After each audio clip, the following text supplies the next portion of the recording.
Spring is officially here. Here are some easy ways to slow down this season. Alright friends, you know I talk about seasonal slow living so much on this channel, so I will not get redundant in this video. We're going to be focusing on spring here, but I did want to just let you know that I have a blog post all about seasonal slow living. It's got prompts in there, tips, everything that you basically need to get started with seasonal slow living, so I will link that down in the description box. I highly recommend you check that out. But like I said, we're going to be focusing on slow living spring in this video, so I'm just going to give you some tips, tricks, ideas for you to implement some slow living practices, particularly around the springtime. And no, you do not have to experience spring in order to take the tips from this video and actually implement it. It's more so about the vibe, it's about the feeling, it's about what's associated with the season, so anybody can use the tips in this video. But let's get right into it. My first tip is my favorite. This is a tip that I always mention because I firmly love it, I believe in it, and I personally use it. It is to create a seasonal bucket list, so a spring bucket list. Now I already have a spring bucket list created with ideas all set to go. It's in a Notion template, it's completely free, and all you have to do is just copy it into your own Notion account. I will also link that down below. It's got a ton of ideas, but I want to reiterate that you don't have to use the ideas that I have in there. You don't have to use a Pinterest list. You should really focus on doing things that you personally love and enjoy. So don't try to force yourself or conform yourself into those lists if you're not really enjoying those things.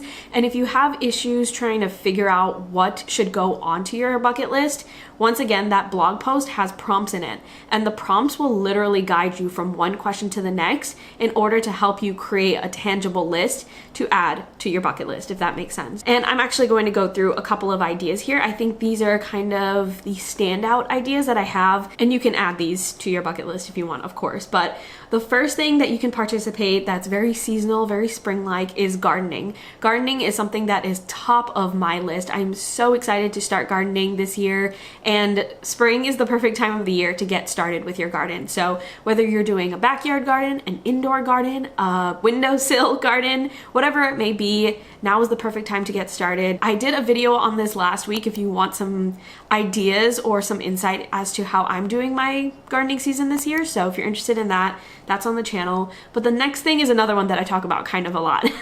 It's going to the farmer's market. Now, I think it's particularly special to go to the farmer's market now because farmer's markets are now reopening after the winter season. So I feel like everything is bustling, everything is exciting, everybody's returning, and so it's just very lively, it's very fun, and it's a really, really nice way to get out, see what's happening seasonally when it comes to produce, and connect with your local community. I love the farmer's market so much.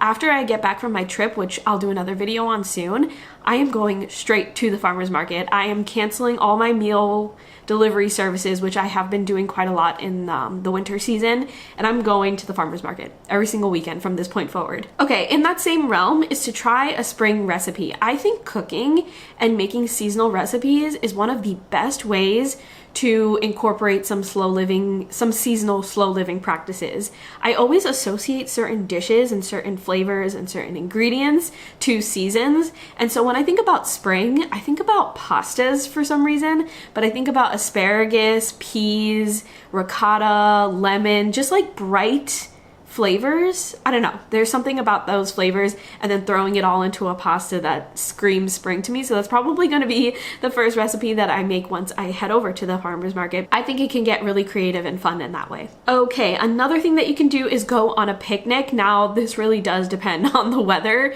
So maybe it might be a little bit too cold. I think it's a little bit too cold to do that for me right now, but once we get later into spring, I think it'll be perfect to do a picnic. I think picnics definitely scream spring for me, even though I know a lot of people do picnics in the summer. I feel like in the summer, picnics can get a little bit uncomfortable. It can get a little bit too hot, and I don't want to be sitting around with like food and stuff and just making sure that it's cold. Although I am down for a summer picnic, but I do think that picnics are a little bit more associated with spring. So if you have a chance to do it this season, I highly recommend doing that. Make it a whole thing. Bring like some paint supplies or crafting supplies and make it a whole event.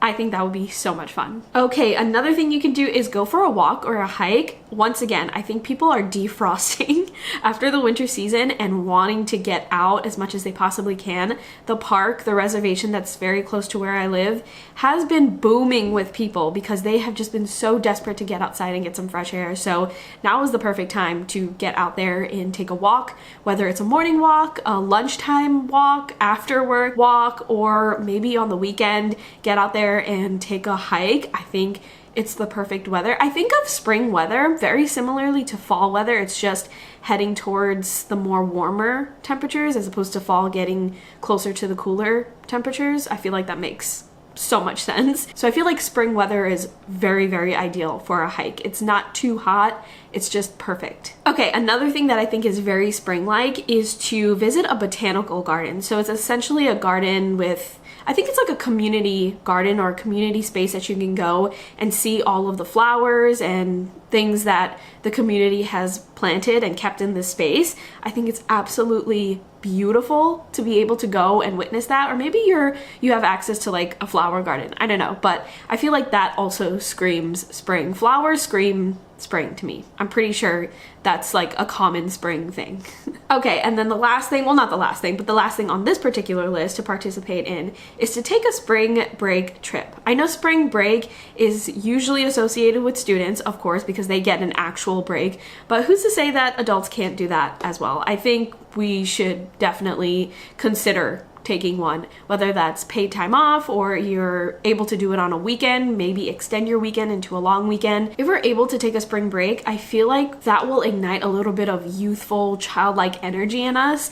And I firmly believe in embracing that childlike energy as much as we possibly can as adults, because it's fun, it's exciting, it's silly, and why can't adults embrace that? I also think that helps us get into that positive mindset when we're talking about slow living. So take a spring break trip. It doesn't have to be a week long. It doesn't need to be lavish. It doesn't need to be in tropical country, but take a little break during the springtime and fully embrace that youthful energy as much as you can. Okay, another thing that you can do during the spring is a little bit of spring cleaning. I know people do this already, so I wanted to include it in the list, but if you're not a big fan of physical spring cleaning, like you're not one of those people that want to get dirty and like super declutter a certain spot in your house, I'm one of those people.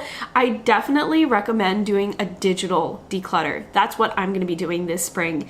And what I mean by digital declutter is you can clean out your Notion if you have notes kind of all over the place or irrelevant notes all over the place. You can clean out your calendar or set it up for the next quarter. We'll be doing a quarterly review soon. You can clean up your Google Keep, you can clean up your Google Drive, whatever it is that you have, you know that you have things kind of dumped in there from the first few months of the year. Go in there and archive, delete, clean. Oh my gosh, I can't imagine how freeing that would be for certain people's emails. I might do that because my email has been getting a little bit out of hand lately. So digital decluttering, spring cleaning is a much more low maintenance way of approaching spring cleaning. And for me, that's ideal. Another thing that you can do is start a spring challenge. I don't know what it is about me these days, but I'm loving the idea of starting a challenge. Now, this challenge doesn't have to last throughout the entire season of spring. It can be 1 month out of the season and you just consistently do it throughout the month, whether it's a few times a week or every single day, whatever it is. But I feel like starting a new challenge at the beginning of a season is like the perfect mini reset throughout the year. So if you can decide on something that you would like to challenge yourself on, whether that's like body movement, being more creative, implementing more slow living practices, implementing more hobbies into your life, those are just some ideas that rolled off my head because I would definitely do those kinds of challenges. Maybe try implementing it at the start of this season and see how it goes. Let me know if you have any ideas for a seasonal challenge or a monthly challenge, and maybe I'll participate in it because I've been really into that lately. Okay, and then the last thing that I have on this list is to start some sort of club. So either a book club, a brunch club, or a hobby club. So I feel like book clubs are a big thing right now. They're super, I feel like they're trendy, to be honest with you, but yeah, book clubs are a thing and it's a social thing. So while you may have been reading a lot while cooped up inside for the winter season, now you can take it to another level and kind of socialize with your friends, your fellow readers in your life, and turn it into a thing. Turn it into like a monthly dinner where y'all discuss a book. Same thing with a brunch club. I feel like brunch clubs will help you get out, which is very needed after being cooped up inside, of course, but you get to explore your local area as well and see what's out there, which I think is super fun, super cool. I feel like also really needed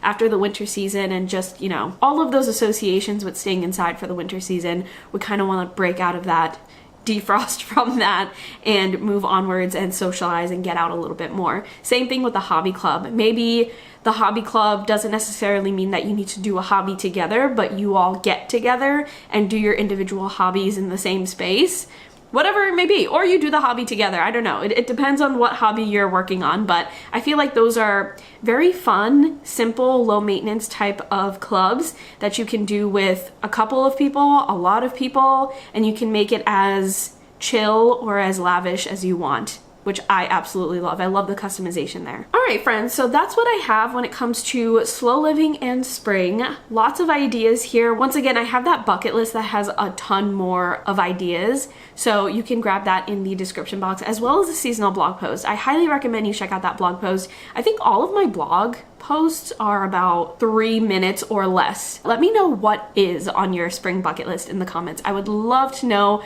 what you're getting into this season, whether the seasons are kind of different for you than the norm, than the stereotypical interpretation of spring. I would love to know, but thank you so much for checking out this video. I hope you have a lovely spring season. Welcome to spring, and I will talk to you in next week's video.